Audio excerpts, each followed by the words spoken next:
শয়তান ডিস্টার্ব করে, হাজার কিছু মনে এনে দেয়, হাজার ভাবনায় আমার মন চলে যায়, কিন্তু আমি তারপরও রবের সন্তুষ্টির জন্য আমি নামাজে দাঁড়িয়ে থাকি। অনেক সময় আমার সূরা ভুল হয়ে যায়, আয়াত ভুল হয়ে যায়। অনেক সময় তো এমনও হয় 2 রাকাত পড়ছি কিনা 3 রাকাত পড়ছি, এই টেনশনের মধ্যেও চলে যায়।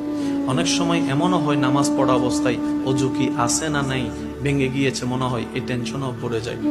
কত রকমের ডিস্টার্ব হয়, কিন্তু প্রত্যেকটা ডিস্টার্ব আমার ভালো লাগে, প্রত্যেকটা জ্বালা আমার ভালো লাগে, প্রত্যেকটা বাঁধা আমার ভালো লাগে। সে জিজ্ঞেস করছে, কেন তোর এত বাঁধা ভালো লাগে? বুঝলাম না।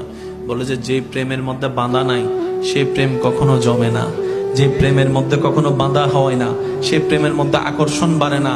শয়তান চেষ্টা করে আমাকে বিভিন্ন ভাবে প্রলোভন দেখিয়ে রবের রহমতের দরবার থেকে সরিয়ে রাখতে, আর আমি আমার শক্তি দিয়ে, ঈমানি বল দিয়ে, মোহাব্বতের টান দিয়ে